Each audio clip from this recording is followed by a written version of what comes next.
Once again, thank you all for being here this morning to have this, once again, vitally important conversation.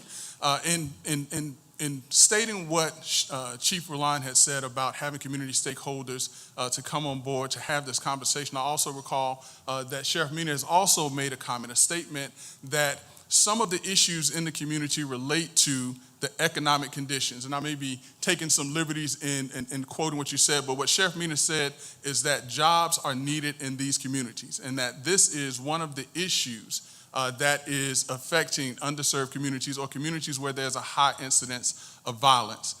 Let's talk a little bit about what's taking place with regards to the George Floyd case, just for a brief moment. And not to say that that's not important, because it is important.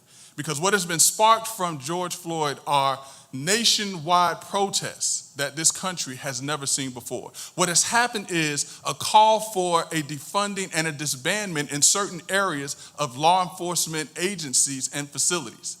Now, this conversation today, and this is Greg Jackson speaking, I do not believe that defunding the police department or any law enforcement agencies is the answer. I believe that the answer is, in fact, allowing there to be more resources to come into a community in order to address the root causes of crime and violence in underserved communities. And those things are lack of economic opportunity and poverty.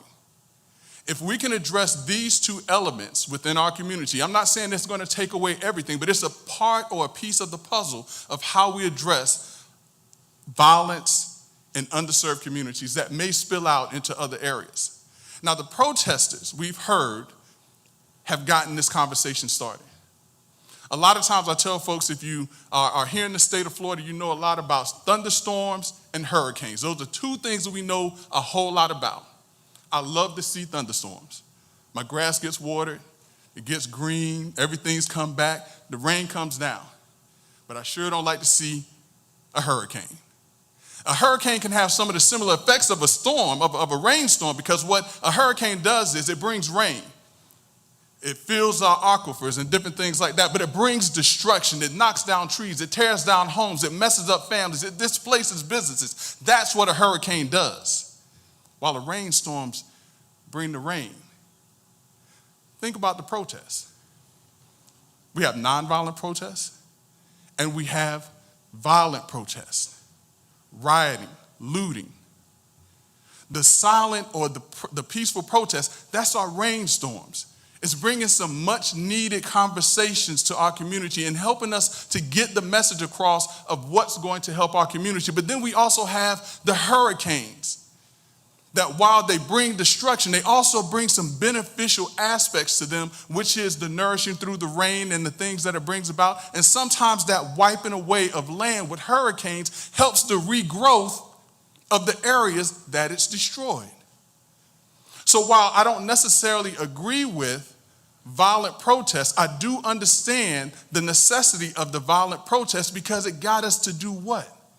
It got us to slow down, stop, listen. What is really and truly taking place in our community that we need to focus on and see how we prevent these actions from happening again? Because it's more than just George Floyd dying in the hands or at the hands of a police officer. The message that came out again above that is, in our communities, we don't have the resources to feel safe. We don't have the resources to build sustainable communities. What are we going to do to improve our community? George Floyd was merely a catalyst, and I don't say merely to take away from the loss of a life. I would never do that. But he was a catalyst to start a greater conversation that we're going to have here today with the various speakers that are going to come and speak. And so when the question is asked, what is the solution? What can we do? I will propose this to you all. Back in 2017, in the great city of Apopka, which is where I live along with Brother Rod Love, we had some issues take place in our community. And as a part of those issues, we pulled together a community group. Chief McKinley, who is from APD, Apopka Police Department, some of his officers came out. We also had business leaders. We had educators. We had the young people, students who came out and contributed to the conversation. And from that conversation, we were able to develop And this is not an infomercial, these are just merely facts. And each of you may have a copy of this biopsy report on your table. And if not, we've actually have a thumb drive that has a copy of this biopsy report. And a lot of times when people say, well, what are the solutions? And we'll say, go to the report. This report lays out, and along with Dr. Randy B. Nelson, along with Bethune-Cookman College that came out and contributed to this, and we put together a plan based on community's input. Pastor Hezekiah Bradford was there. Community input on what do we need to do to address the issues that causes these communities to bubble over. And what we pointed to were a couple of different things. One was to improve the relationship of law enforcement and the community. And Dr. Randy B. Nelson and his group did an outstanding job of outlining what those things are. The other parts were education. The other parts were funds for social programming. But here's the beautiful thing about this. Let me ask this question. How many of you all know what a community redevelopment agency is? Okay. All right. How many of you all are aware of the functions that a community redevelopment agency's funds can be used to assist with community policing? How many of us know that? All right. So when there's a call to defund the police and to take money from police departments, which right now we've all heard that police departments and police officers are being asked to do too much as it is. If there's a dog running loose on the street, the police department is called. If there's a parent having a problem with the child, the police are called. Police are called to be one of the first responders on the scene of a tragic accident. Police officers are already overburdened and overladen with the works and the duties that they already have. So why would we want to take additional funds from our police department when, for the most part, police officers and law enforcement officers serve honorably? They really and truly serve and protect. I've gone on ride-alongs and been out there at 3 and 4 o'clock in the mornings, and I see what officers have to deal with. I see the daytime violence that officers are having to address and have to deal with. So why would we want to jeopardize having that comfort level of law enforcement being there to serve and protect? So I mentioned community redevelopment agencies because instead of looking at our law enforcement to take money from our law enforcement, there's actually funds that may be used with community redevelopment agencies to place into communities for community policing innovation. Why do we want to go after our police departments for these funds when they're already available? So these are things that this report talks about. These are ideas, and I'm not saying that it's a perfect plan, but it's a plan. It starts the conversation. It gets us going down the road. You can take pieces and leave some things out. But when you ask for a plan, when you ask for ideas, when you ask for community stakeholders of coming together and saying, how do we prevent these things from happening again? Or how do we prepare for when these things happen again? We have a report. Before the protest really and truly got started, a group of stakeholders have already met. You're going to hear from a couple of those individuals today. Have already met to make a determination on how do we get the message across together. Because the most important thing that I want to leave you all with today is that we as stakeholders in this community are going to support working and moving together. But there's some other things that we also have to do that I know that Bishop McCray is probably going to touch on quite a bit that may be a little uncomfortable of how we get these things done. But again, this is how we start the conversation. So I want to say thank you once again to Bishop McCray, to his fine church for allowing us to be here again. I want to say thank you to each one of you all who are here to be a part of and to contribute to this conversation. I also want to thank once again my good friend, Brother Rod Love, for allowing this to come together. And I also want to thank, and I would be remiss if I did not say this, I also would like to thank West 2 News. I have noticed that whenever there is a community issue that comes forward, West 2 News is there. Brother Love and I get many calls from media outlets to come and report on the things that we do, and a lot of them we turn down because we want those agencies that are going to report on what we do and what the community does fairly. And we've watched the community conversations that West 2 News has put forward. And so I want to say thank you to West 2 because we recognize when we talk about community pastors, I believe that Bishop McCrae was the one that helped me to understand this. There's a difference between a pastor and a community pastor. And Pastor Mills, you probably understand this too, and Pastor Zach and Pastor Bradford. But there's a difference between a community pastor and a pastor. Community pastors are there. They have the pulse and the beat of the community. There's a difference between a community news agency and a news agency. And we want to thank our community news agency for being here today to be a part of this conversation and to let folks know that we're here to work together to get some form of a response. Thank you.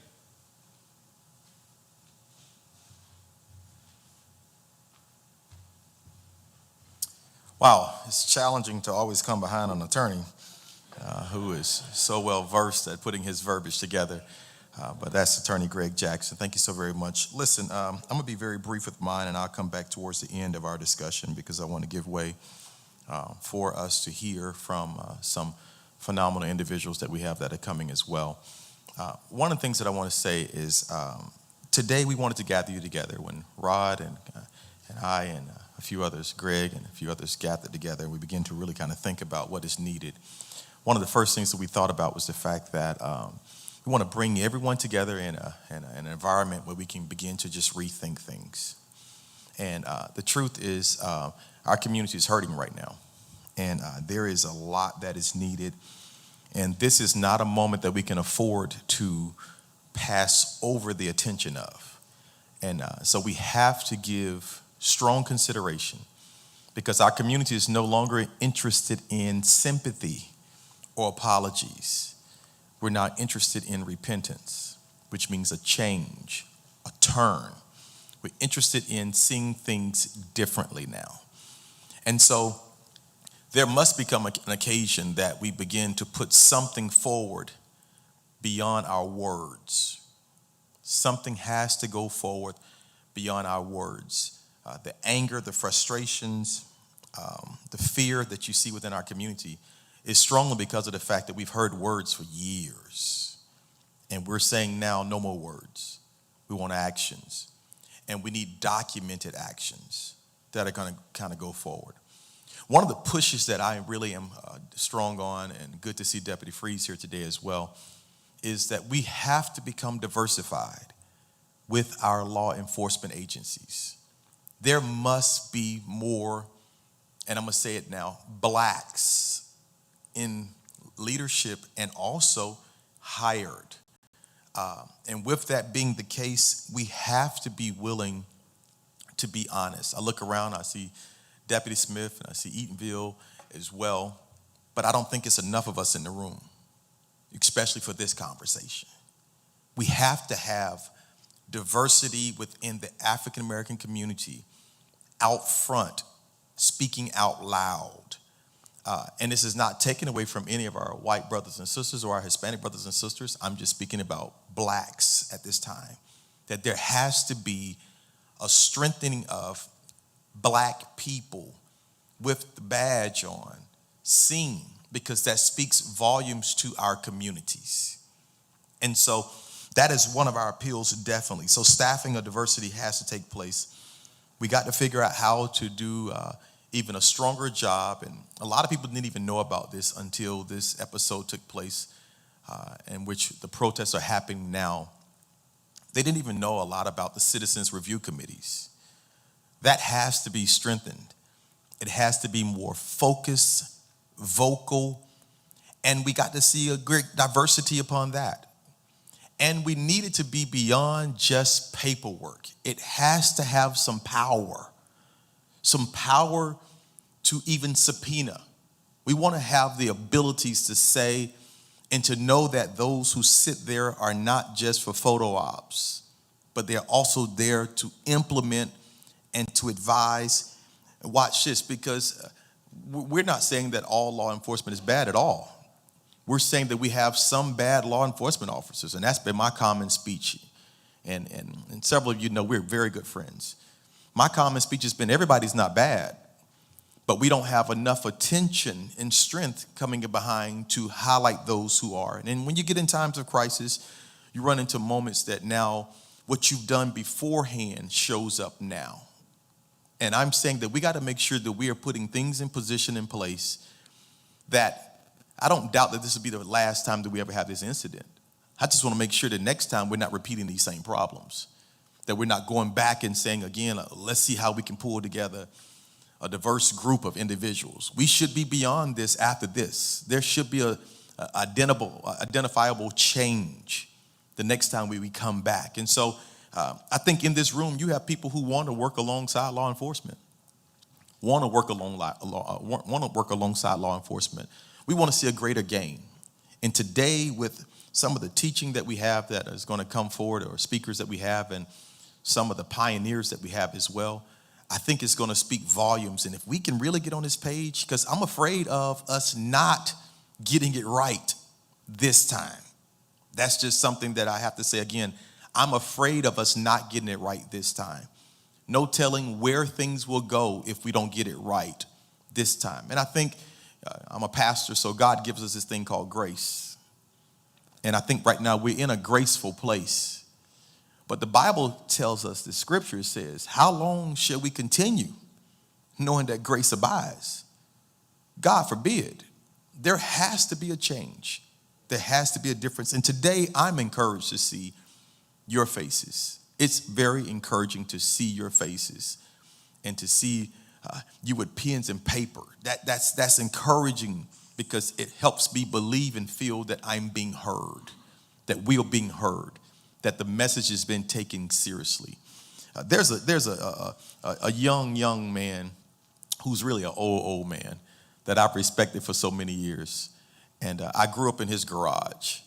And so I'm going to ask him to come for just a moment to address us as well. He's a pioneer. He's a former president of the African American Council of Christian Clergy, but just a unique fella.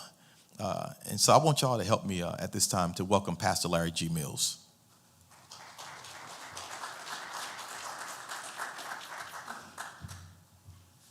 Good morning, everyone. Hey, let me quickly say some things and allow me just a 2-minute resume presentation to kind of give you some insight into my remarks I'm going to make. God has blessed me in a unique way to have provided leadership in the community in a threefold way. Some of you know I retired at 56 as the first African-American corporate vice president of human resources for Lockheed Martin. I retired to then go into ministry full time. Some of you know that in the community, I was the last chairman of the Private Industry Council and recommended Gary Earl to become the first chair of Workforce Development Board. What you know as Wawa's on 50 in Orange Blossom Trail, that used to be a 3-story training and development center that I had the distinction of dismantling and selling when we transgressed from PICS to Workforce. I served on the Citizens Review Board as chairman. I'm now an OUC commissioner. So I've led in a community standpoint. And I've pastored a church for 32 years here. So I bring you community, business, and faith in one perspective.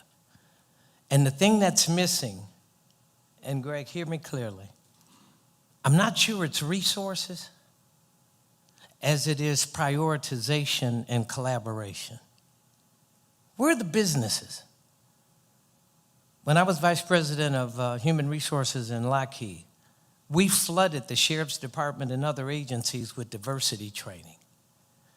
We brought in employees and managers and outsiders to give you resources to lead in that area. We used our engineers to develop training tools for PIC and brought minorities and others in. We're the business leaders. I've been to all the protests. I've seen everything. I'm here as an OUC commissioner today with approval from the board to kind of let you know. We want to be engaged. Our CEO wants to provide whatever resources OUC can. I'm here as a faith leader to tell you, I think it's a matter of going back to the future. I think it's a matter of going back to the things we abandoned. I was president of AACCC, led us through some various things. And things that got the momentum going, we've abandoned. And sometimes that's a problem with Christians. We get blessed and highly favored and we forget who brought us over. It's a matter, guys, of going back. Citizens Review Board has to become more open, more transparent, as well as expand. Let's make it a proactive going instead of a negative reaction. We're coming out in the negative posture versus positive. And we just got to get back to leading the charge and anticipating before. So I'm excited about this. Hey, I grew up 16 years old in the streets of Detroit watching the 67 riots, participating in the riots, and then becoming youth chair of the NAACP to respond to the riots. And it's an amazing story, and let me make you laugh about this. At 16, I watched M60 tanks roll down the city of Detroit. At 26, I was the production control manager who made the M60 tank. That's how God can turn things around. So I bring a perspective that I'm just saying, let's not panic, let's not reinvent the wheel. We need more of what Chief Mina has already done. Let's get the proactive reports out, report them on the news, and do the things that's needed. But don't think we got to reinvent the wheel. I think you got a template. It's just got to leverage it and get the business collaboration with the community organizations and the faith-based leaders to get back in collaboration and prioritize what's actually needed. Thank you.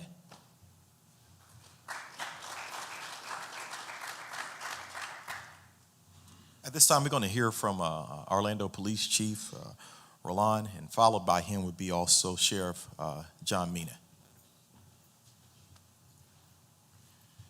Thank you. So our nation is in crisis. We all recognize that. But the points that have already been made are something that we all have to keep in mind, that during these moments of uncertainty, of turmoil, we have an opportunity to capitalize on a lot of things that have already been put in play. Way before the demonstrations began, we were already engaged with Dr. Nelson.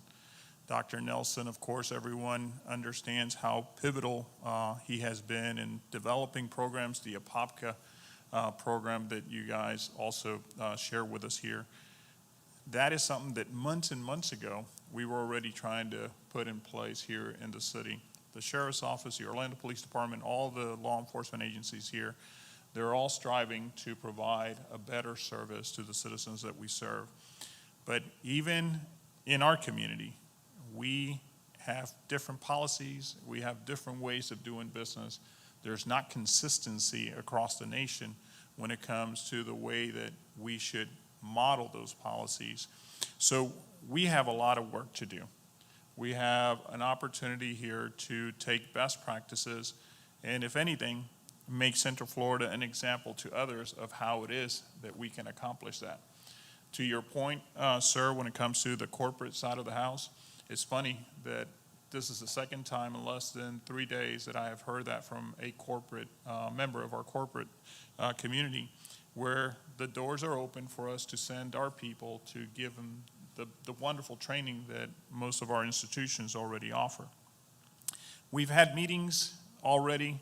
Mayor Dyer, Mayor Demings, the MLK Commission have invited us to come in and speak with the members of their commission.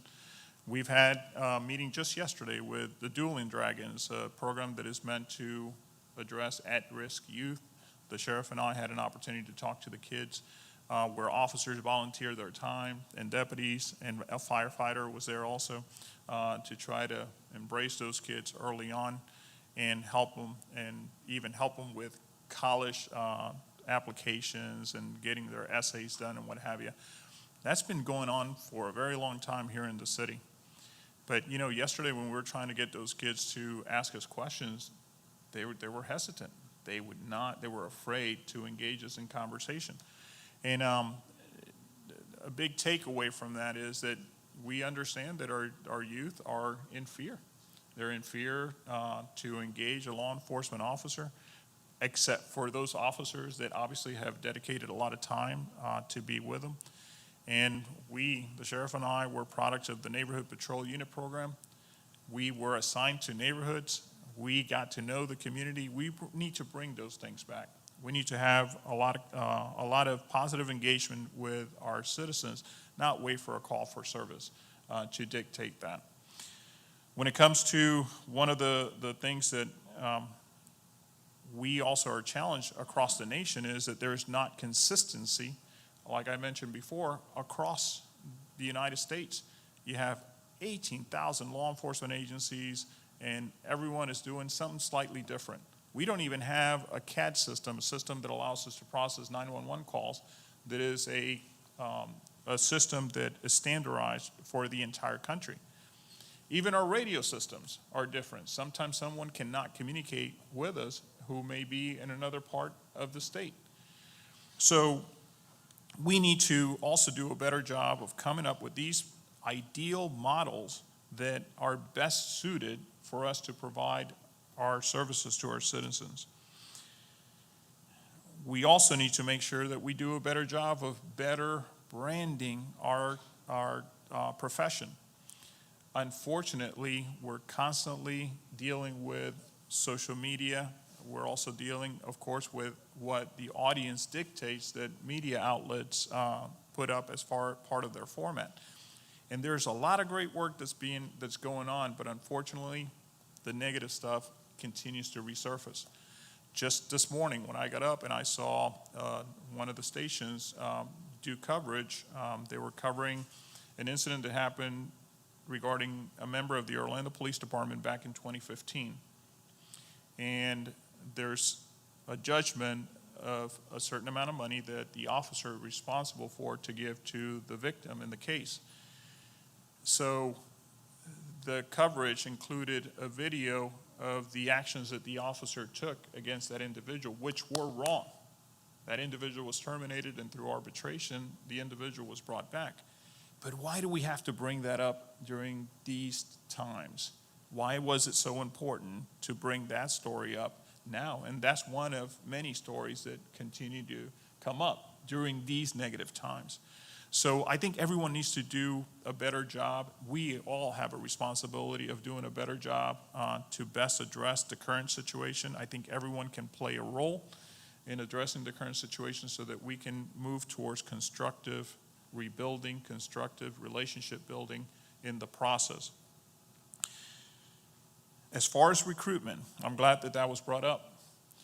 We're struggling when it comes to the African American community joining the local law enforcement profession. And after I assumed the role of chief of police, I put a lot of pressure on our recruiting team, and I still saw that our numbers were not indicative of what I felt was needed at OPD. So one day I spoke with Dr. Nelson, and I asked him, so what can we do different?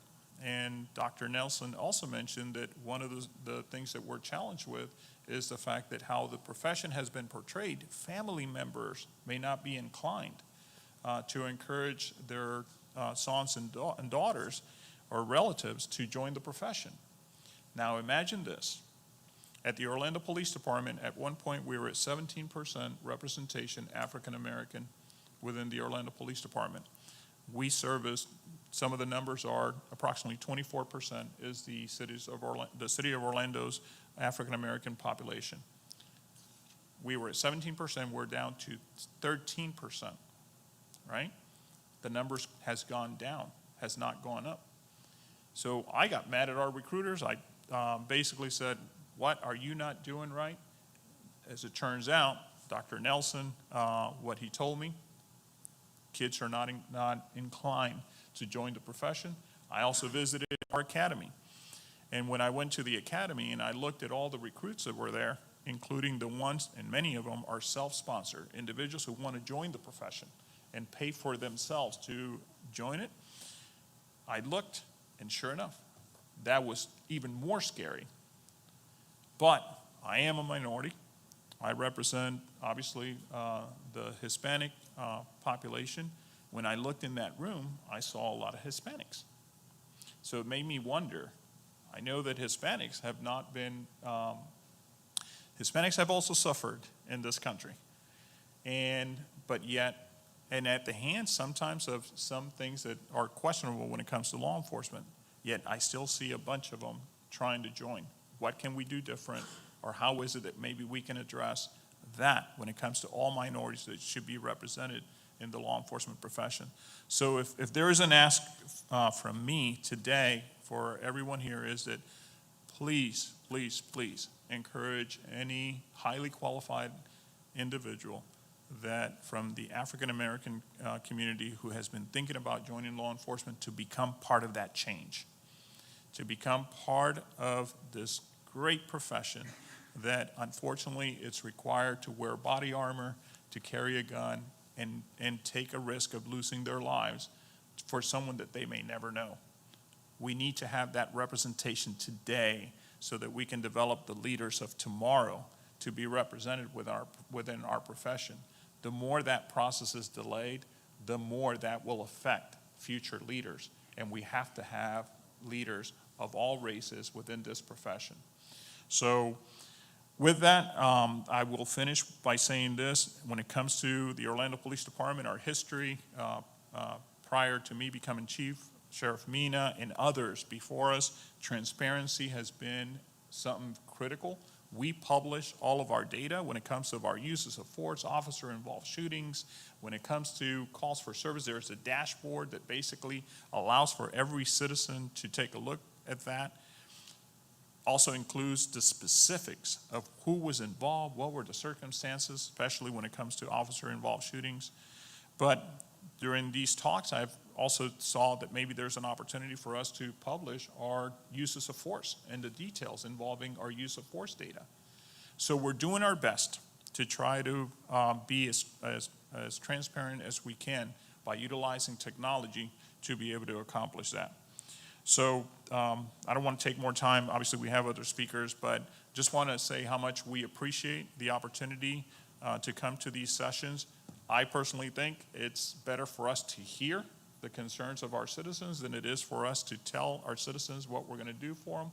There was a pastor, and I regret not noting his name, but we were on Ivy Lane one time with then Deputy Chief Charles Robinson, and the pastor said, you know what, the only problem that I see that law enforcement has is that you often come into our communities to tell us what you're going to do to fix our problems, when you should spend more time listening to us on how you can fix them. So that's what I hope to accomplish during these sessions. I want to hear what people have to say so that we can then address that moving forward. Thank you very much.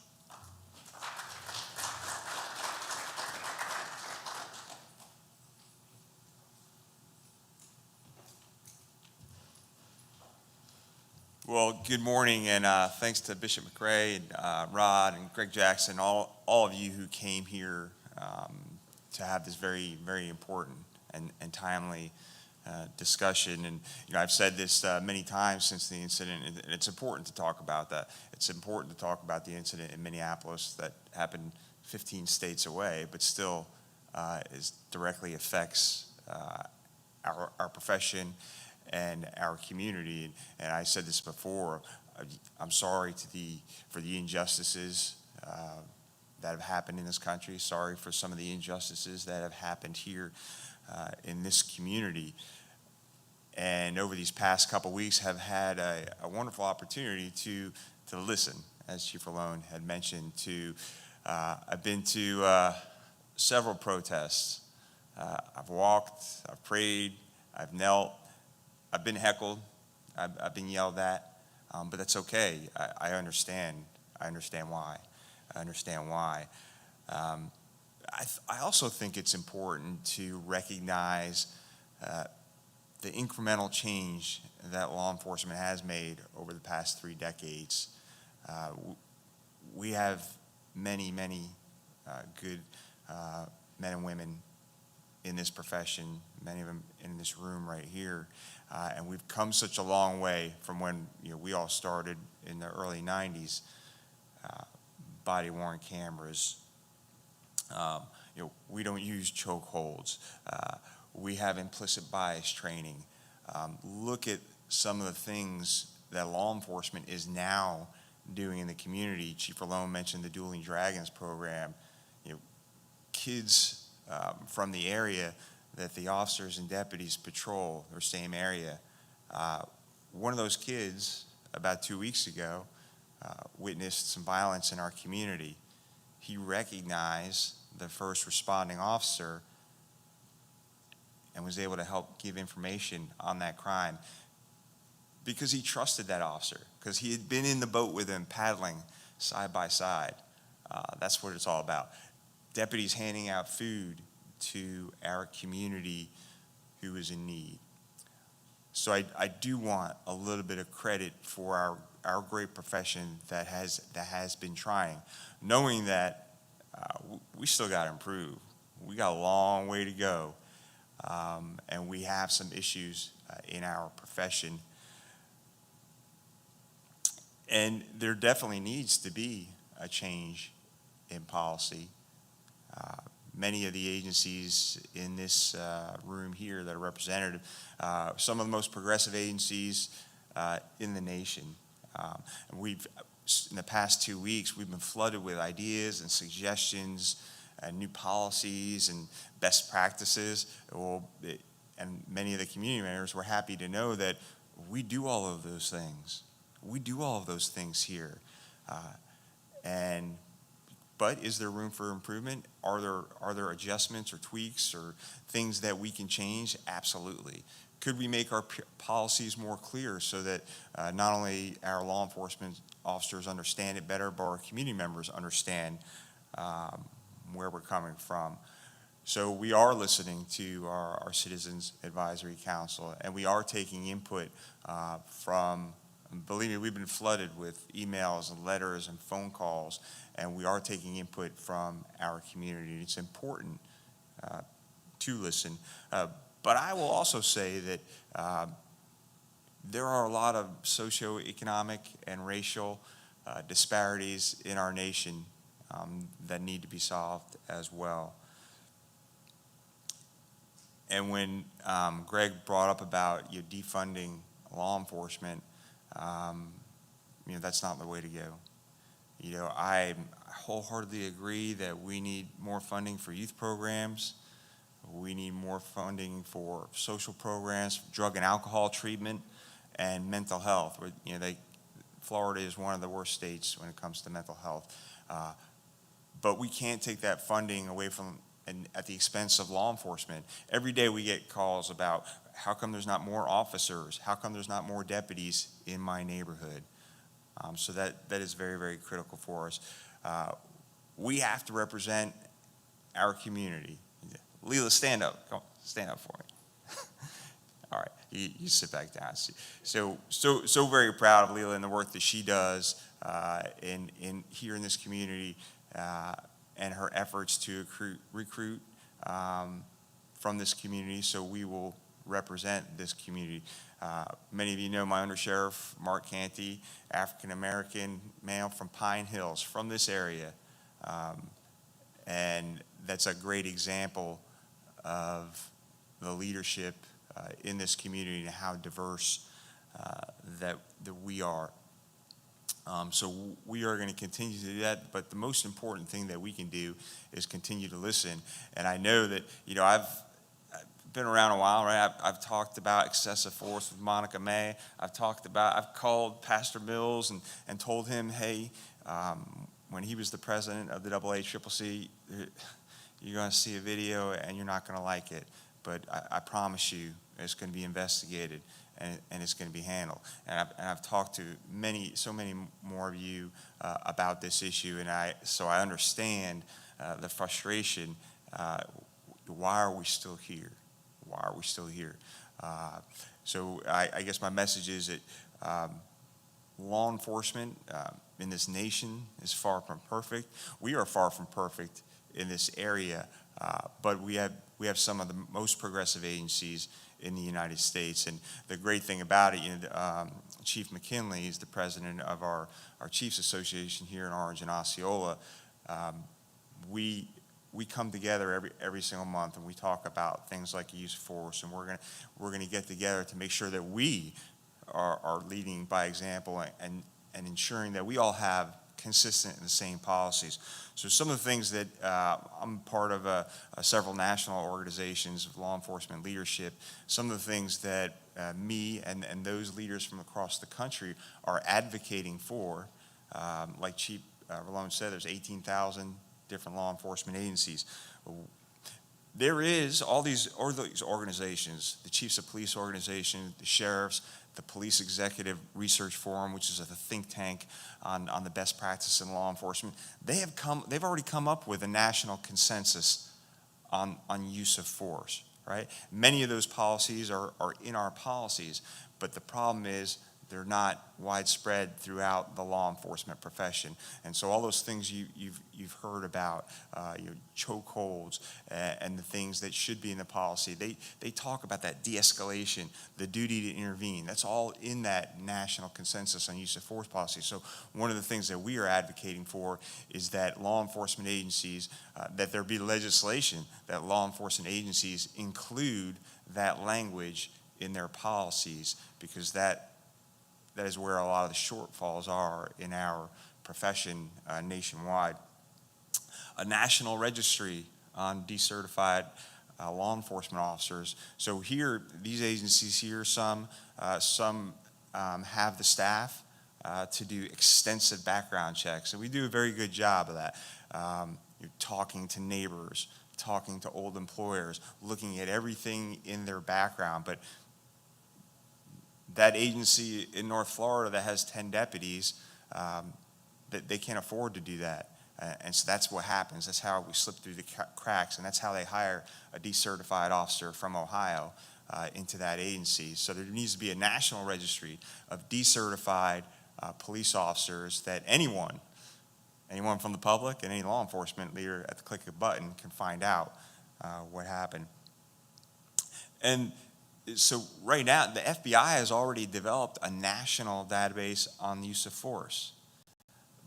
But the sad part about it, only 40% of those 18,000 agencies are actually submitting data to that, so that for their officer-involved shootings. Just like the Orlando Police Department, one of the first things I did when I got the sheriff's office, I put all that online. So right now you can go online, you can see every single deputy-involved shooting going back to 5 years. And that's important to see the race and the sex of the deputy, race and sex of the suspect. And it's all in an effort to remain transparent as possible. Though, unfortunately, in this community, we still have those who are continuing to commit crime in our area. And just 3 days ago, we had, several of our deputies were trying to arrest a suspect who was wanted for domestic violence and false imprisonment and numerous weapons charges. That as soon as they got out of their car, the suspect shot at them. So it is a dangerous profession. But knowing that we still have to continue to recruit the best, recruit diversity, train the best, continue that escalation training, the intervention training. Many of our agencies in here, we do a lot of training through simulation, and part of that training includes de-escalating situations, the duty to intervene. So I will leave it there and say that we know we're not perfect.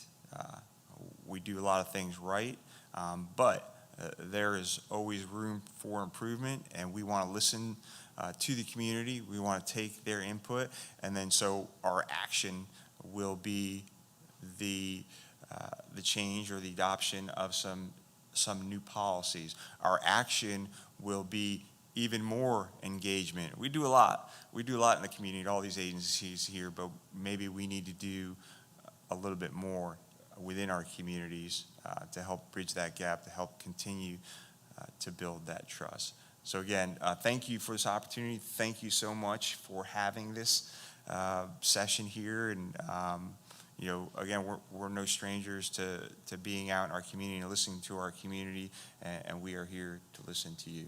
Thank you.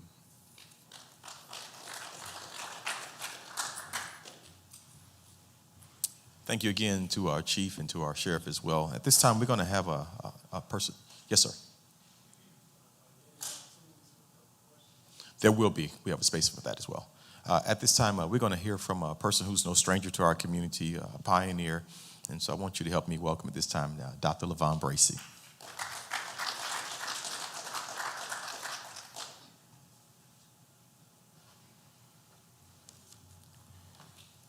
Good morning. When Rod Love said to me that he wanted me to speak, I says, well, what do you want me to talk about? He says, I really want you to paint the picture and talk about what the community sees, the perception of the protect and serve.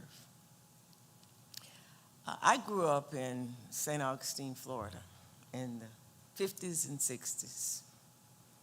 And I must admit, I did not leave St. Augustine with a good picture of the police. Because my dad was a part of the civil rights era, the police and the Ku Klux Klan ran us out of town.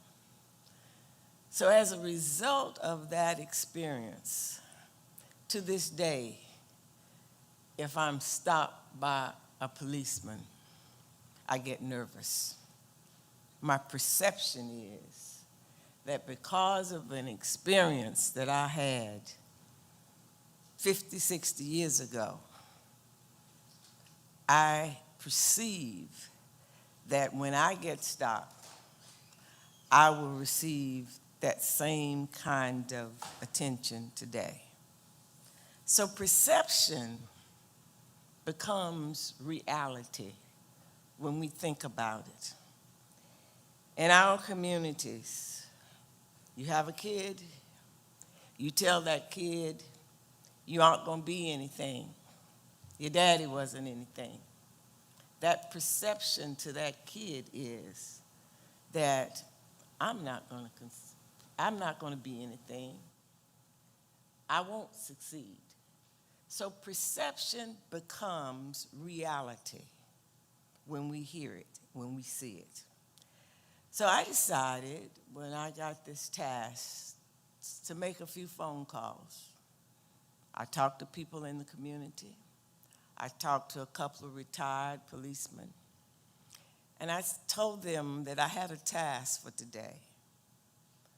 What are the perceptions of the police department that we need to hear about so that they will know that these are perceptions that perhaps they're not true, but if they're perceptions, they have become reality when people think about the police department.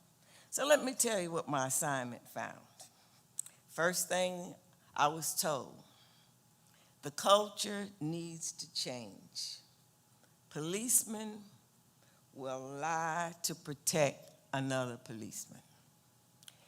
They will not change their story, even if it looks like a person will spend the rest of their life in jail. The story will remain the same. Second thing I was told, qualifications. Qualifications are, and these are the perceptions, I don't know if it's accurate or not. The qualifications are college degree or military training. Everyone I talked with said, I think the military training is a problem. And I was quizzical. Why is the military training a problem?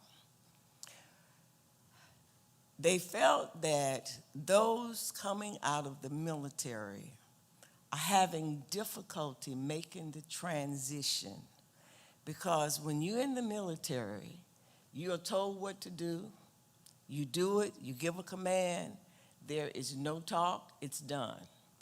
And when they become policemen, they feel that those are the policemen that we have the most problems with.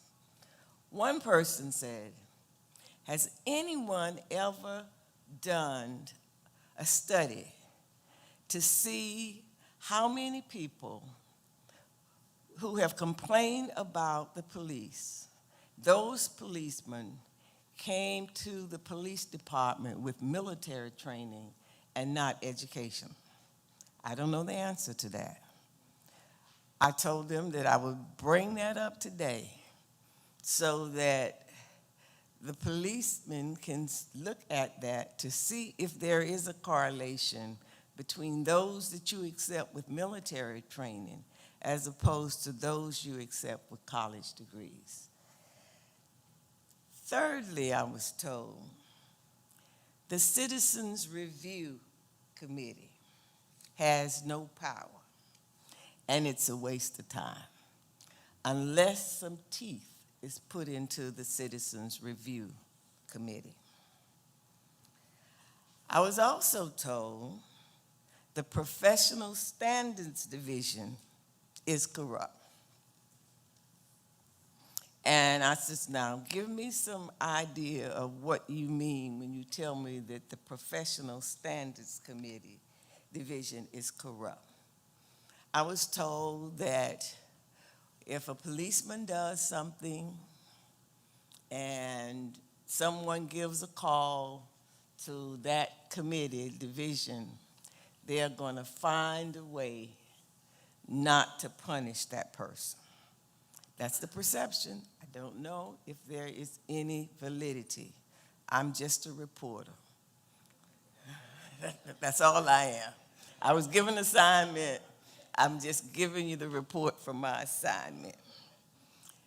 They talked about the diversity, especially with field training officers, because they felt that the field training officers, some of them are bad apples, and therefore they are doing a very bad job in training others.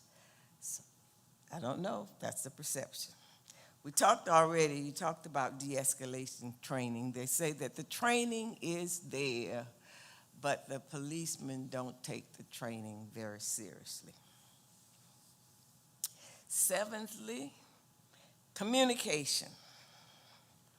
Policemen are disrespectful to the African American community.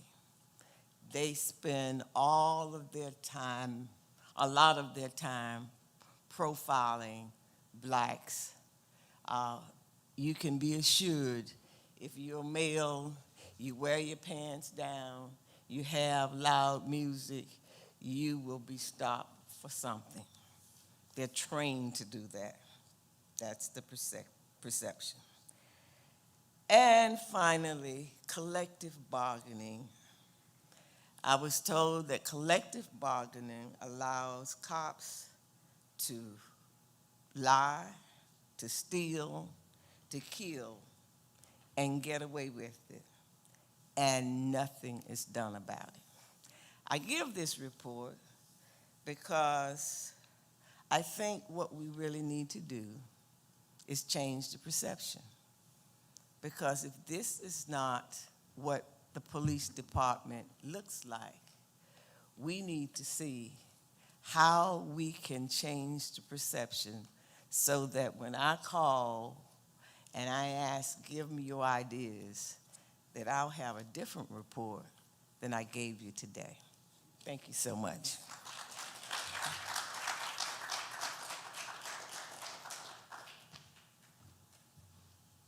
Good morning. My job is to bring the presenter up. But I want to respond real quickly because Dr. Nelson, when you hear him, it's going to make a lot of sense to you. But Chief Roland, you mentioned earlier about when you go to the academy and you don't see people that look like me in that academy. Sheriff Minna, you talked about some of the issues relevant to, and I've heard recently, policy changes that you've made. When I'm with you, I'm with you. And I'm sure Chief Roland, Sheriff Mina, you also know when I'm not with you because I expect my best out of you, I'm going to tell you. We have in the audience Monica May that has programming that reach what, unfortunately, a lot of us don't want to actualize and say, that reach communities of the belly of the beast. We have Sandra Fatney in the audience that her program has sent many kids to the military, to college, to industry that provides services to our community.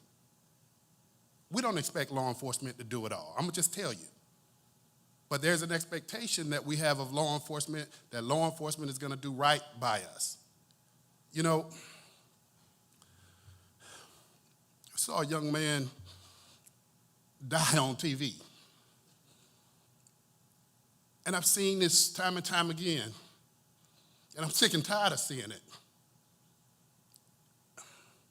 To our state officials, to our local government officials, there's answers in the community. You're not listening.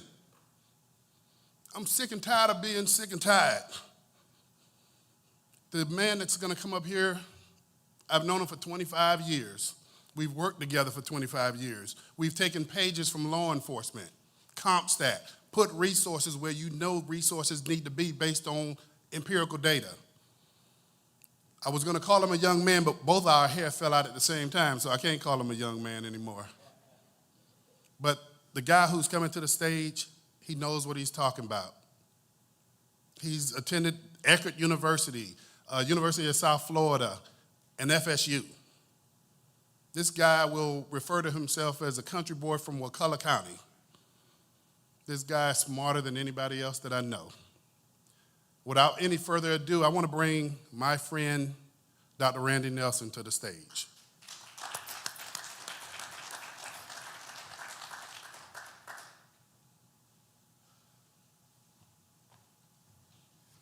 Thank you, Rod. And we have known each other for 25 years. And for 25 years, you've got me to go from Key West to Pensacola doing work for you for free. So for 25 years, he'll get an idea, and Randy, I need you. And the reason I do it, not only because you're a friend, but you're sincere about the work. Now, I'm going to address you, and I'm going to tell the same story I've always told because it's the truth. I'm a country boy from Wakulla County that was raised in a double-wide trailer with 12 others on a dirt road. God didn't give me all of the intelligence. God blessed me with the ability to put a basketball in a hoop and to get a free education. I'm going to step on some folk toes. I always do.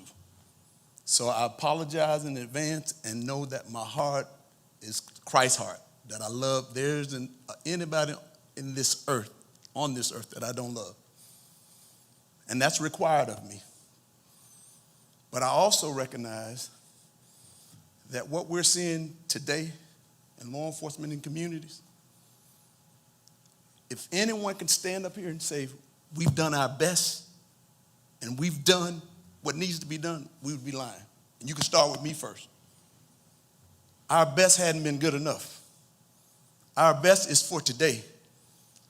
What's happening isn't today. It reveals what we've done in the past, but it isn't today. So for all the things law enforcement have done and deserve credit, for all the things that the community has or haven't done and deserve credit, today isn't that day.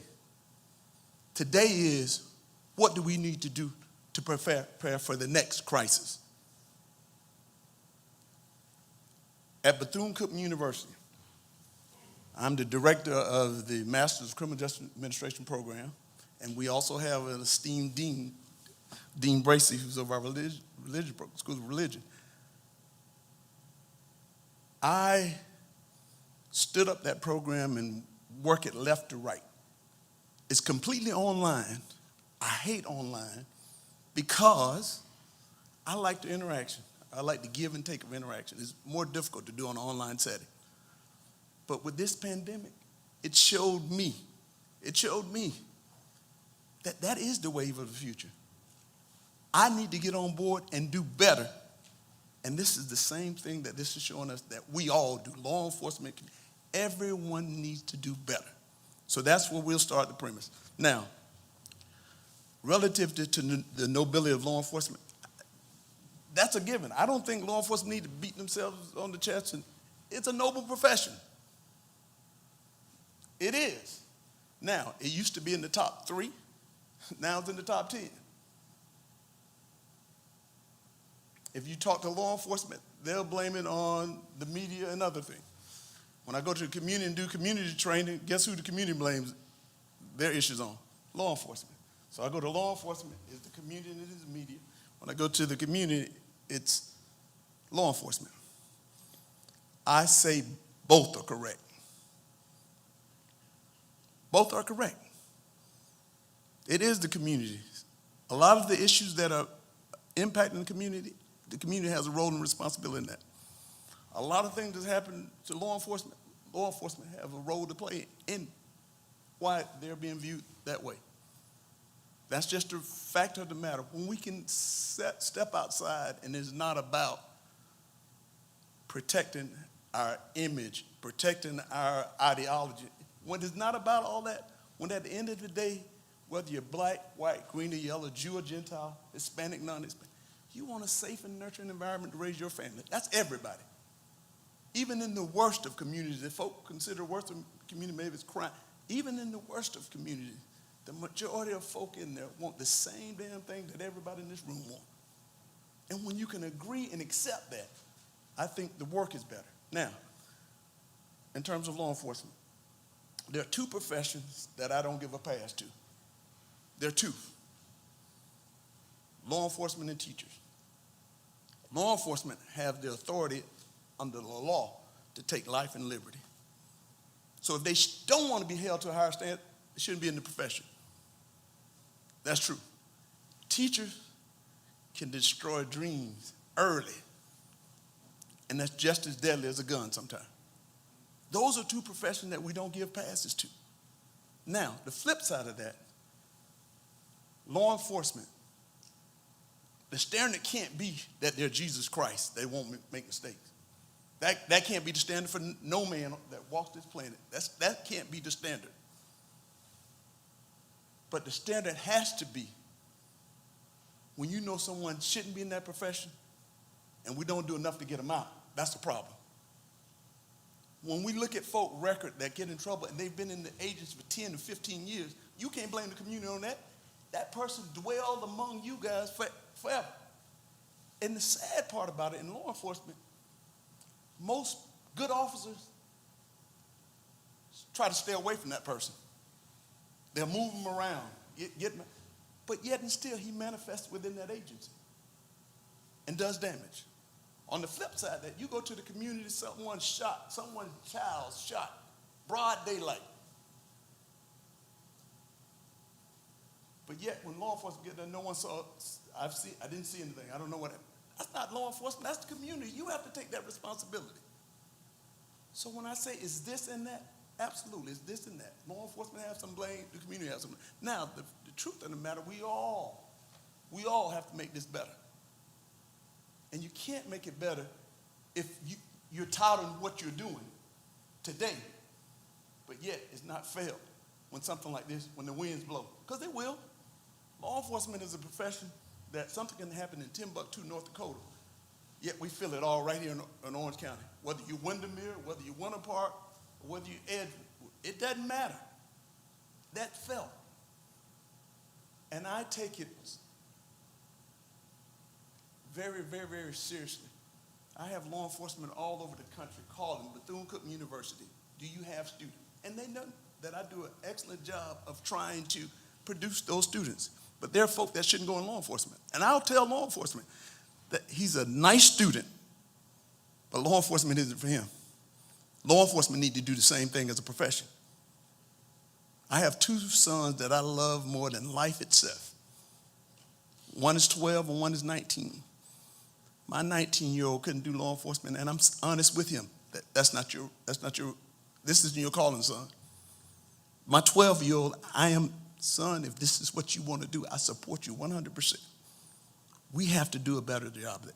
In the pews, in the faith organizations, we all, and particularly in the black community, doctors and lawyers, we stress that. Absolutely. If my son want to be a doctor, absolutely. But law enforcement is the same thing. We need our best and our brightest, because when you don't get your best and your brightest, you get crisis. Now we all sitting around trying to, how do you fix that? You fix that by getting the best and the brightest. So our faith institution, our community, absolutely, they need to be a part of the solution, because if the best and the brightest is not, you're getting whatever else we have to give you. So you can picket, march, and everything else, but if you're not a part of getting the best and the brightest in there, then self-reflection. We get what we get. Give it a couple of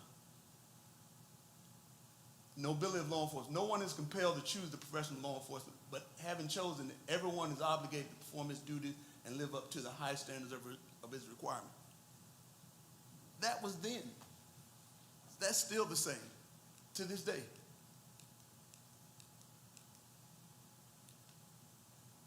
Foundation of law enforcement: service, justice, fundamental fairness. These are the foundational principles in which every law enforcement action must be grounded. The nobility of law enforcement demands the noblest of characters. Absolutely, every day, all day. But once again, law enforcement have to protect that. They're the gatekeepers. Law enforcement, they're the gatekeepers. The community's responsibility is, if Chief Furlong comes up and say, we were at 17%, we're at 14% now.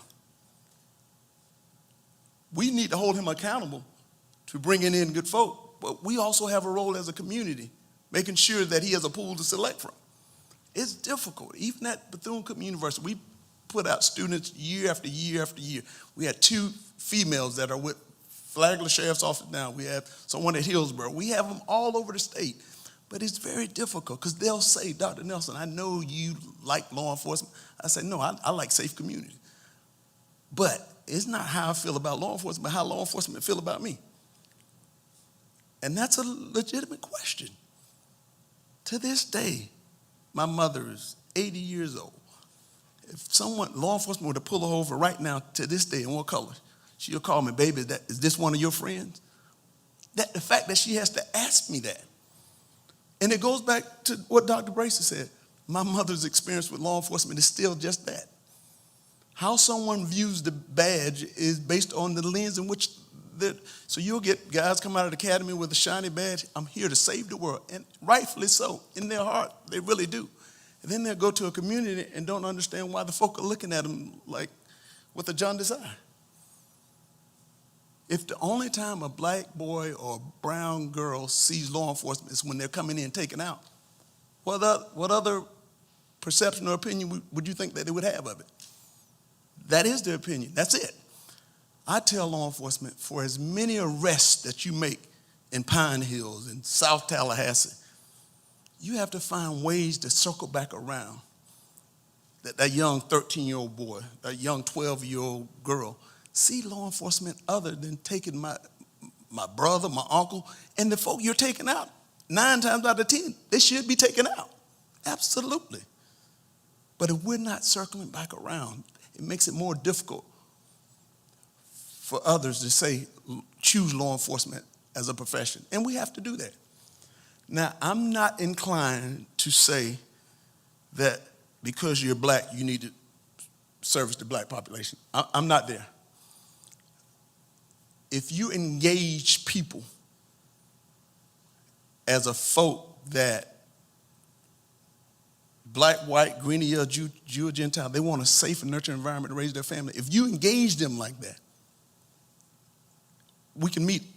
It doesn't matter your race, your gender. If we're meeting there, we're okay.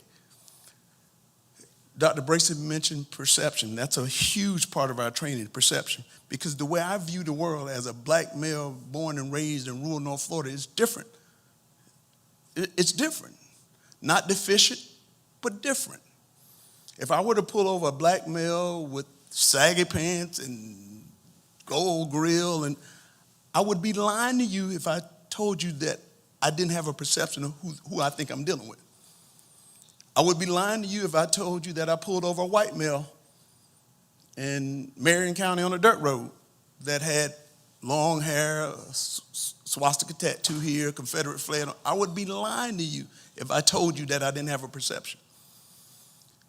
The trick with law enforcement is you treat both of them the same until they give you a reason otherwise. That's very difficult to do, but that's required of law enforcement. Now, same token, I pull over a black male that's clean cut, khaki, yes or no, so no. I have a perception of that individual, but it may very well be that same individual that make where I don't go home that night. Those are truths that law enforcement have to deal with. Those are truths that should be a part of training. Training today, I came out of the academy in 1992. And I was one of the first group where correctional probation officer, particularly community control, that we were armed. I had a cell phone in a bag this big. I had a handcuff and a .357 revolver. The cell phone is like this now, right? Law enforcement has to do that. And law enforcement have to go from the cell phone in the bag to the cell phone like this. And I know law enforcement, like in most, have made changes, but we haven't gotten to the cell phone like this yet. And we have to continue to work, continue to work, continue to work, continue to work, because it's not a matter of if something like this is going to happen again. I'm not to the if point. I'm to when and where. And how the folk of Orange County view law enforcement, all the municipalities represented, how they view you is going to be the work that you've done prior to this incident. You're judged on that. So while I think the coffees with a cop and a lot of things that's going on, I think those things are excellent. I really do. God knows I do. But until we bring those folk to the table that don't hold law enforcement in the highest of light, until we get to those folk, we're going to always have a problem. Because it's the folk that don't see us as we see ourselves, or that the general public may tout us out to be. Those that love us. So when you go to the Citizen Academy, those are the folk that love you. That's an easy win. Our sweet spot is getting those folk that see you in a light, whether rightly or wrongly. And at the end of the day, it's not matter whether you agree with how they see you. That's not the trick. The trick is understanding where they're coming from. Whether you agree or not, it's understanding where they're coming. I don't think we do enough of that. But I can say that with any profession. We typically surround ourselves with the folk that like us. And we're in a climate in America that it's so tribal. I think that's the new issue for us as Americans, just the tribalness. I'm with Bethune-Cookman University, so I don't like Florida A&M University. I'm Orange County Sheriff, so I may look down on Seminole. Those are things that I think are just where we are as a people. And I understand it. My friends get mad at me because they say that you understand things that you shouldn't understand. I understand how a body of Americans can elect Barack Obama here and elect Donald Trump here. I understand that. Everybody in this room is self-preservation. It's self-preservation. At the end of the day, it's self-preservation. And I told you, I have 2 kids. I love them more than life itself, and I'm going to give them every opportunity to succeed. But what I'm not willing to do, I'm not willing to do holding down any other kids so my kids succeed. That's when self-preservation is bastardized, and that's what we are in America. That we're willing to overlook truths, we're willing to look past it if my interest and my group is advancing, I'm not willing to do that. And we can't be willing to do it as a professional or as a people. Can we do that? And MLK says that the riot is the language of the unheard. No day, any day will I ever understand or condone burning down your own stuff to show people how mad you are. Never. What I do understand is the rage that lends itself to that. What I do understand is when you have a group of folk that are unheard, whether they're poor white folk or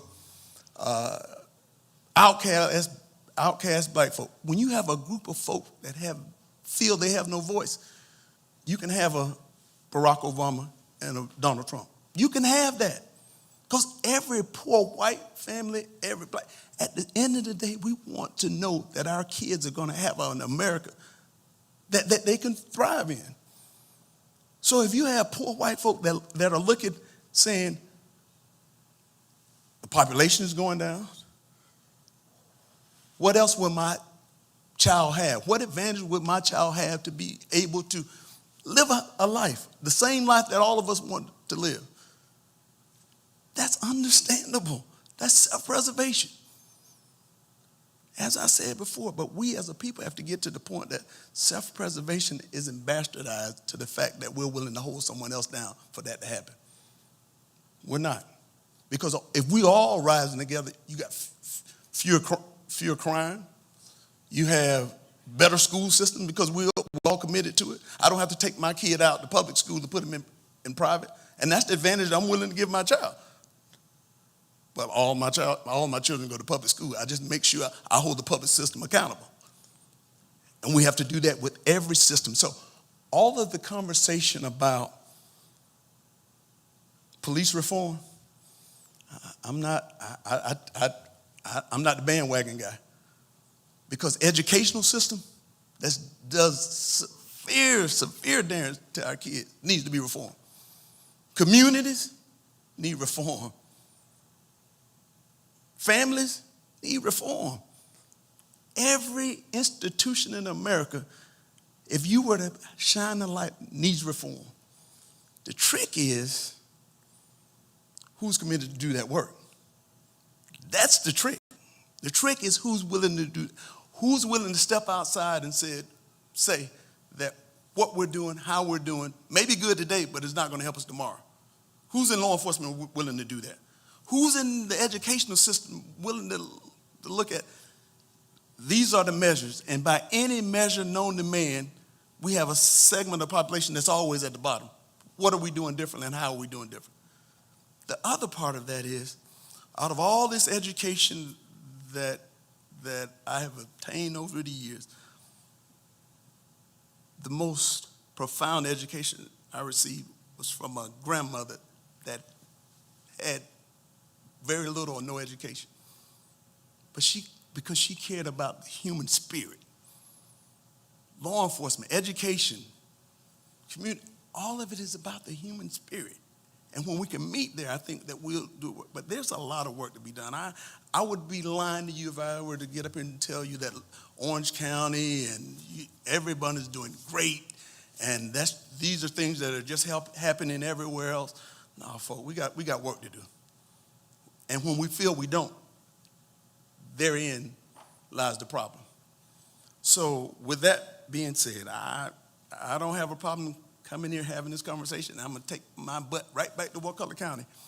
The work is here. The work is in this room. The work is outside of this room. So having these conversations, I prefer not to. I prefer to do the research. Is it the fact that folk from the military make better or worse officers than folk?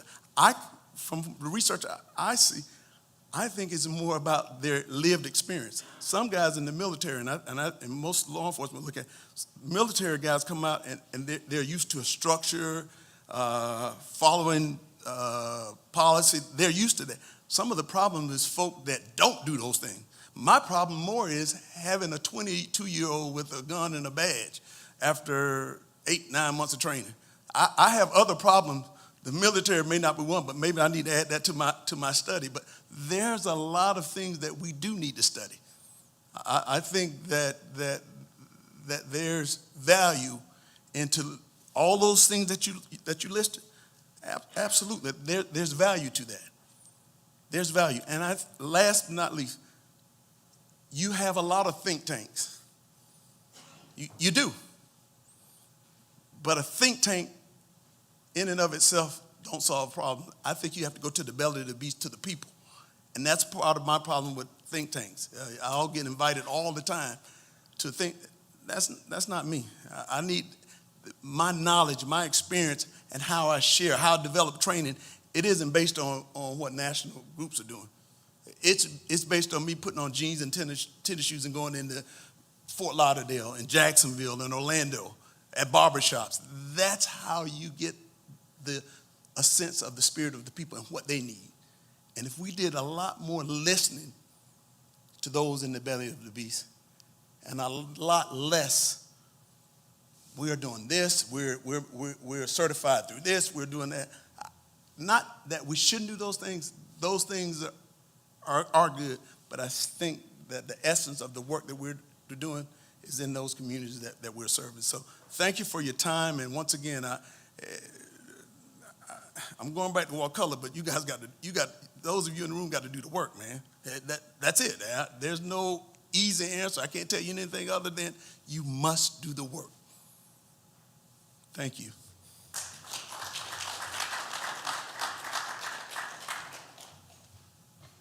Got to do the work. Very quickly, we're going to prepare ourselves to wrap up, but we want to open the floor right now for a few questions and responses as well. I see President Zaki. Go ahead. Ozzy, can we get a microphone as well? Thank you so much.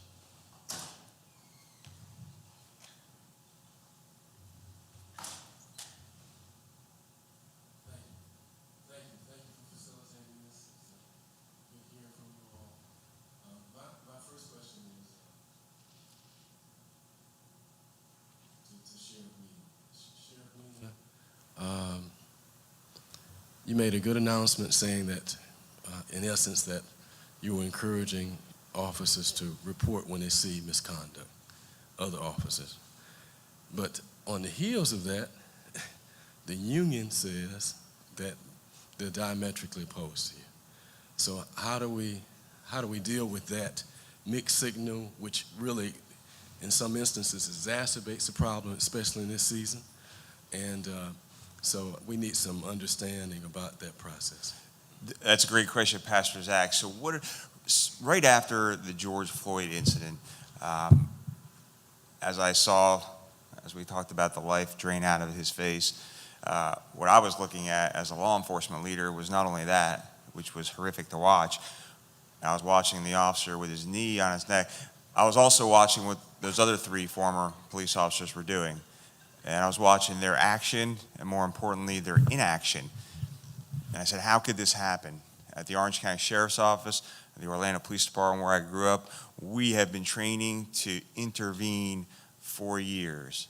De-escalate, intervene, stop. I've seen it. I've done it, right? So when I was looking at our policy, although we train on that, it's in our training curriculum. You could see it in our training curriculum. You can see it in our PowerPoints. I wanted it clearly spelled out on the first page of our policy. You will have a duty to intervene if you see excessive force, and here's where the issue with the union came up, or you anticipate the excessive use of force. So the union had an issue with 2 things, and me just putting it in the policy without conferring with them first. But basically, the way our contract reads, if there's an exigency or an emergency situation, I could change the policy immediately, which I did, and I took advantage of because of everything that was going on in our community.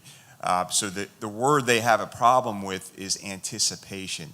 And so we're going to work with them, whether it's anticipation or prevent the use of force. But I think when it's all said and done, we'll come together. And the most important thing is that It's in our policy, the duty to intervene. It's in our training, the duty to intervene. And yes, do I want our deputies to intervene if they see another deputy losing control and getting out of hand? That's where the anticipation comes in, and that's the word they had issue with. But I think at the end of the day, and they have said many times that yes, they agree with the policy, the duty to intervene. I hope that answers your question. Here's the mic. Again, another perception that they're in charge. Are they in charge? No, absolutely not, because I was the one who put the policy in, and they have the right to grieve that. But as the sheriff, I could deny their grievance. So that I'm always going to work with them. But at the end of the day, the sheriff is in charge. Yeah. Pastor Zach, just in response to that question as well, Sheriff Mina leads his agency. If we're going to hold Sheriff Mina accountable, we need to show up to advocate for the positivity of that policy going forward. So it's not just going to be on you, Sheriff, and I understand the union has its place, but we have our interests as well. So we have a duty to play in that as well. And I think that the next duty is going to be that the conversation be held with some of those union leaders, if we can make that happen. So that was just in response to that. But, I'm sitting here as a retired media person, and I understand the feeling toward the media, because sometimes we can be insensitive. Still working independently now, I'd like to offer my services. I have moderated conversation after conversation after conversation, I don't want to talk anymore, that have all just been very surface. And when I say surface, we just did one with the mayor, and I don't think we hit all of the buttons, although we had the people in the room to do it. When and how can we pull the scab back, the bandage off, let it bleed, let it heal? I will be willing to help do that. I don't know if anybody else wants to help do that, but we can't keep having these circular conversations. It's not fair to you all to not be able to call a spade a spade. It's not being fair to us. We're not moving anywhere. And Randy, thank you for coming down here and making it okay that we got to start really talking. And I'm willing to throw on jeans and sneakers and go into the hood. I did it before when I was in Houston, Texas. We used to go and look for homeless people in order to offer services to. What can we do, those who want to do it, now? That's the only way we're going to move forward. Anybody? I totally agree. And so one of the things that I realized after, again, another national incident that came here was the incident after Ferguson and all the issues surrounding that. So if you recall, and you may have been a part of those or in some of those, there were many town halls. There were many town halls, and me and folks like Chief Rolone got up and talked, and we spoke about our policies, and we spoke about how we're moving towards body-worn cameras, which we all have body-worn cameras now. But really, it was ineffective because it was just people yelling at law enforcement, and there was no solution. So we are absolutely happy to continue those conversations and peel the scab back and work with you all. And I think if there was a young gentleman yesterday who asked me a question at the program that me and Chief Rolone were asked, and he said, Sheriff, how can we stop the bad apples from getting in? How do we stop them from getting in? How do we stop the racists from getting into law enforcement? And I said, if you could figure that out, you'd be a billionaire today, because we can do all those background investigations, we could do the psychological exams, we could do the lie detector tests, we could talk to neighbors and talk to employers, but what we can't know, what we don't know, is what's in their head, and we can't, more importantly, we don't know what's in their heart. So we have to find a way to get better. I don't propose to have the answers, or otherwise it would be fixed. But having the conversation, the constructive conversation, like we're having here, I think is important. I wrote down everything you said, Doctor, every single thing you said. I'm real interested in that. As a matter of fact, both me and Chief Rolone, we came from the military. So I would really like to do that and see, is that an issue? I think it has more to do with a person's upbringing, but I don't know. I'm not a scientist. I'm not a doctor. But just hearing those perceptions is powerful. It's powerful. And somehow, some way, I'm going to be able to explain that to our law enforcement. This is what people think. And I believe it because I've heard some of those before. This is what people think about you. And whether it's true or not, it's up to us to change it. Let me say something very quickly that I come to you, Pastor Mills, as well. One of the things that I really like and I'm hearing a lot of good stuff now. Hearing from Dr. Bracy and some of the verbiage that she's given from her evaluations. And I would love to see us invest more into our community where we can have this common knowledge of information happen prior to us having to have a crisis to try to recoup something or gain something. And so I think that sometimes there is a need for, a lot of times there's a need for law enforcement and community to be together. Definitely believe that. And I think sometimes we invest monies to try to fix problems when we really don't have relationships within the investments. And so we spend a lot of our times trying to discover a relationship before we can get into the solutions. And I think that there are a lot of great programs. Dr. Sandra Fatman is here. A lot of great things. Monica May is here. We're people who have proven relationships with our community. That the moment that they stand up with us, with you as law enforcement officers, it becomes such an easier solution than trying to create from the ground up. Because whenever we go through crisis, we bring in these dignitaries who have relationships to say, tell us what now. I'm saying, let's tell us what in advance before we have crisis type of conditions. Dr. Mills? I was just going to piggyback on what Monica was saying real quick before we lost that. And I tried to reference that when I was up earlier. I would be one as well, willing. I think we need to move from citizens review to citizens advisory. And we need to infiltrate not only law enforcement, but then to Rod's point, we got to go back to the community. The community's got to have a hard dialogue. The community's got to address the fact that we own some of this, but we got to take advantage of resources. For example, I don't want you guys to keep hearing representation, and get into an EEOC deal where all you want is quotas and numbers. I don't want quotas and numbers. I want real diversity, dialogue, and inclusion, where it's in the lifeblood of the organization, where I don't have to measure it by numbers, but I see it in action and feel it. That's what we got to get to. And back when we were doing diversity in businesses, we had safe haven dialogue sessions where I got to get you in a room, and as Randy was saying, I just got to have a frank discussion. So what I want is to help facilitate a response to our reality. I don't want us to deny our reality.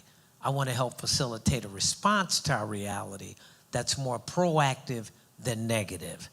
And if we do something like what Monica is saying, I'd be more than willing to also serve with her on any kind of capacity to help facilitate those discussions. I think that's key.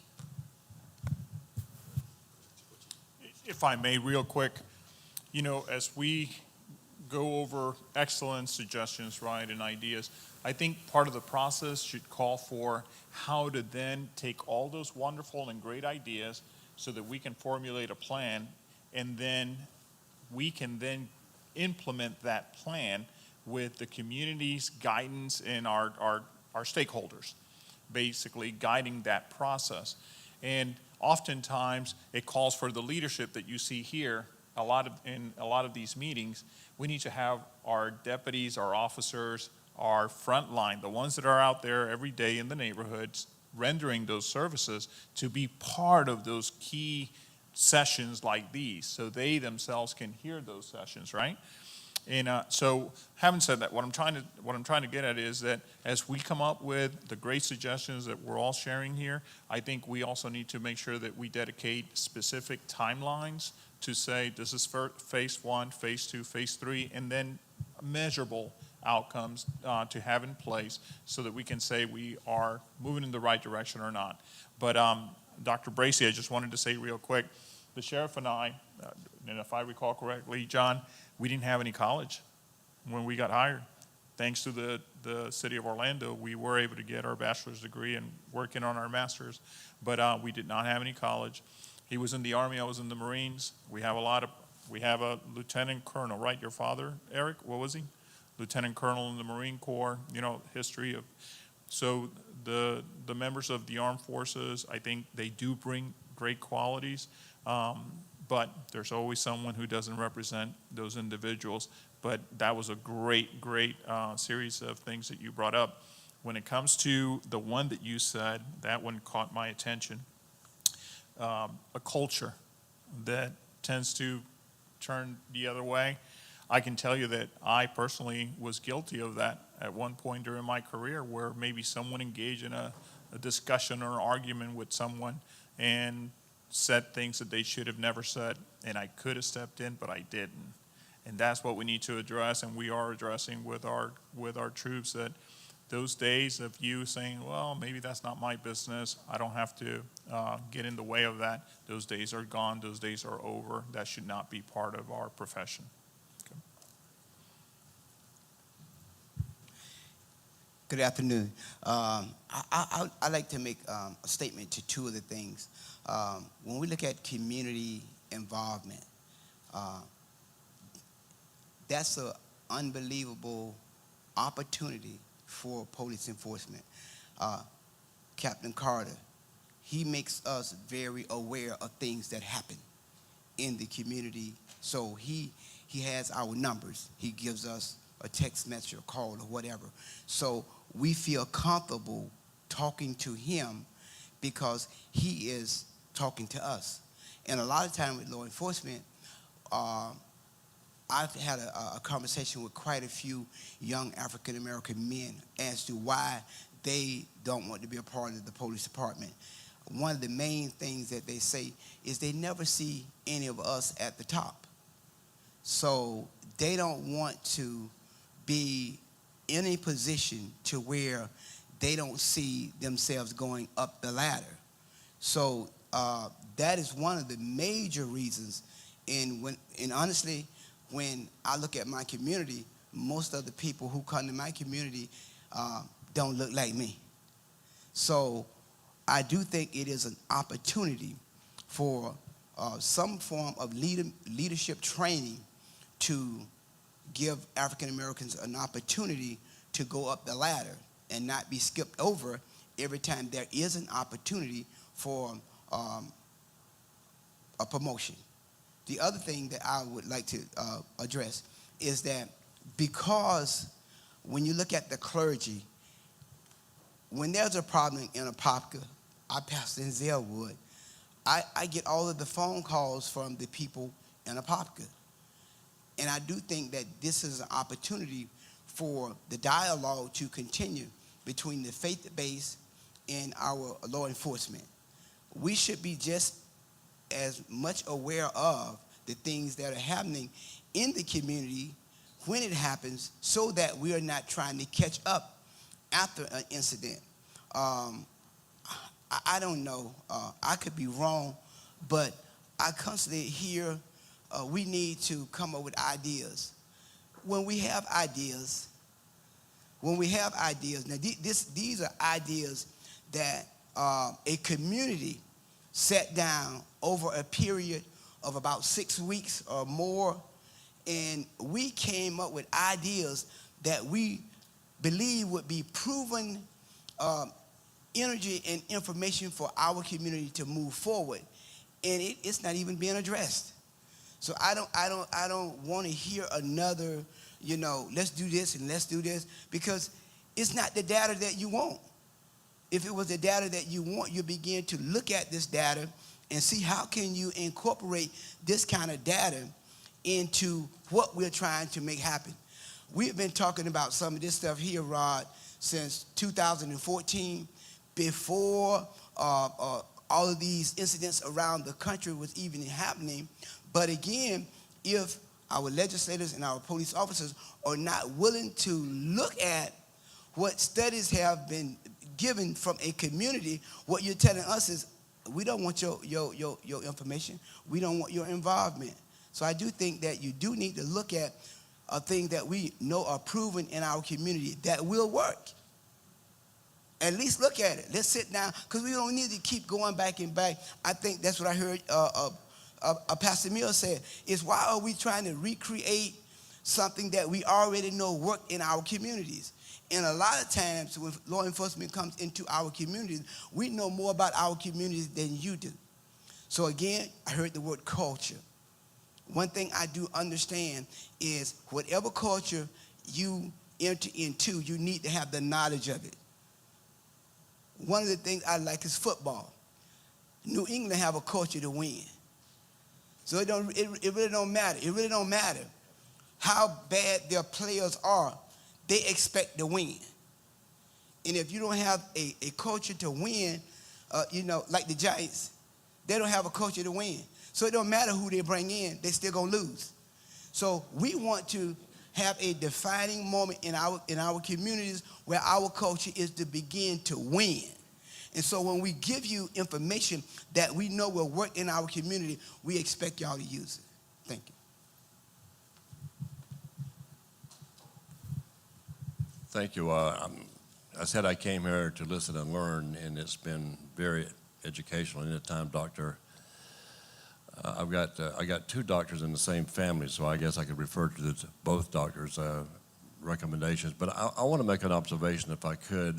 And I've been to the marches. I've been to the conference call the other day with the county. Was on one yesterday with the Central Florida Foundation. They had 700 participants and had a similar conversation. But my observation is that the clergy, the African-American clergy and law enforcement started engaging in these conversations, but where's the culture at large? I think this conversation should be larger.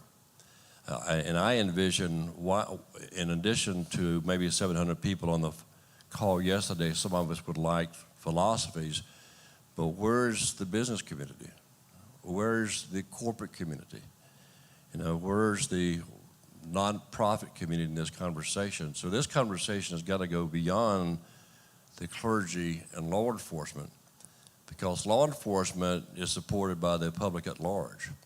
So I would envision a large conversation where white corporate America is at the table. Major employers talking about job development. I was the chairman of the Urban League, and of course our focus has always been on job training, job placement.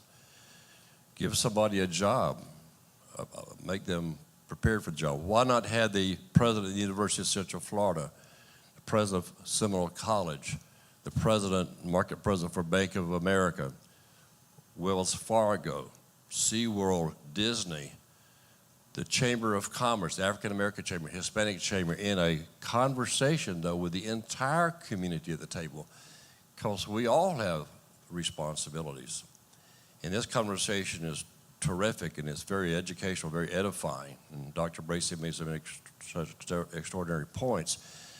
But if we don't engage the full community and talk about what the responsibilities are for us to go forward, I know Martin Luther King said the arc of history bends slowly, but it bends towards justice. Well, the problem is it's bending too slowly.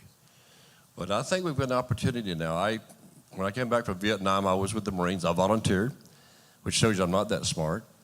But I lobbied for the 18-year-old votes. On the marches the other day, it was very encouraging to see so many young people, young white people out there in the marches. But I'll make an observation, and hopefully I don't have to defend this within the young people, but it's easy to stroll for justice. It's harder for march for justice. If you just went out for the day, Where are you going now? You get to pick up this mantle. It's your generation that has to pick up this mantle. So the entire community needs to be engaged in the conversation. What do we want Orange County's complexion to be, going forward? So I think there are many opportunities, but all of us need to be involved in this conversation. All of us need to recognize what we need to be doing. So I applaud you in conclusion for the conversation today, and I've been in others. This is good, but until we enlist those in the power structure in this conversation and get commitments, the human resources, Pastor Mills, directors need to be in this conversation. Corporate leaders need to be in this conversation. How can we change our policies in corporate America to help reach those goals? It's bending towards justice, but are we bending fast enough? I think we have an opportunity here. We cannot let the community at large not engage and not commit to what Orange County needs to be. Thank you.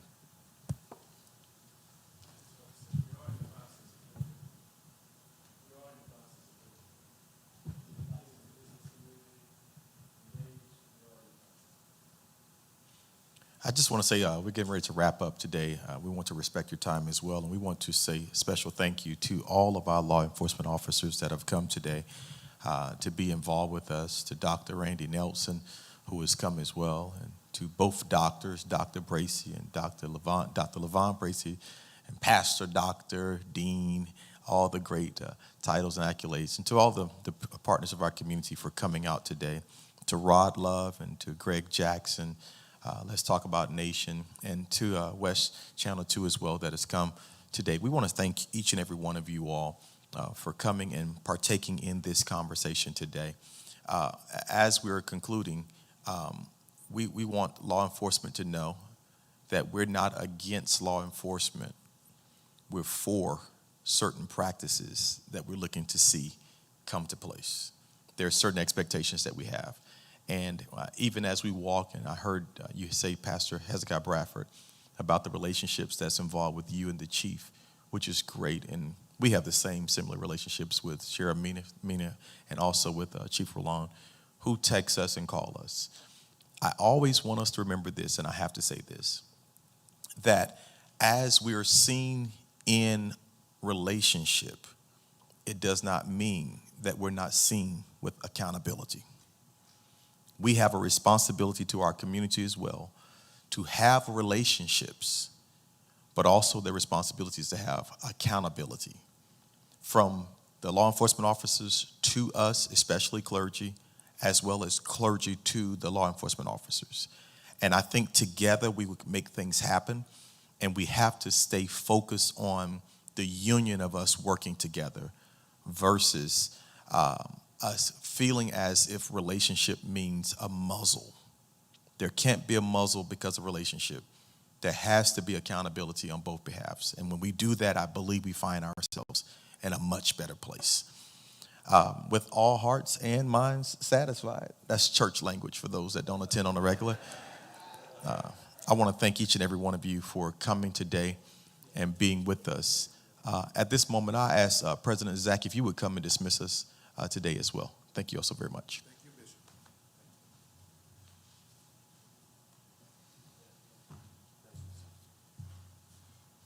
Okay, let's bow our heads for a moment of prayer.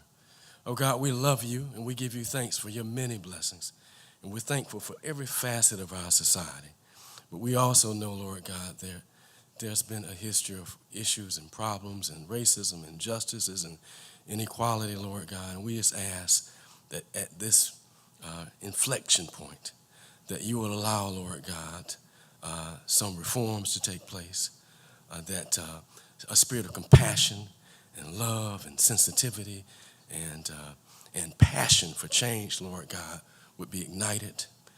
We ask, Lord God, that you would especially go with these first responders, these law enforcement agencies and groups, that they, Lord God, would be able to manifest the ideal that we're really looking for, to be engaged with the community, to adopt new or best practices that can transform the relationship. But we know it's bigger than that, oh God. So please send resources so that justice can roll down like waters and righteousness like an ever-flowing stream. Thank you for what you've given. Bless each household. Keep these officers safe and allow them to stay engaged and to continue to fight for transformation and change. And allow our communities, Lord God, to be responsive. In Jesus' name we pray. Amen.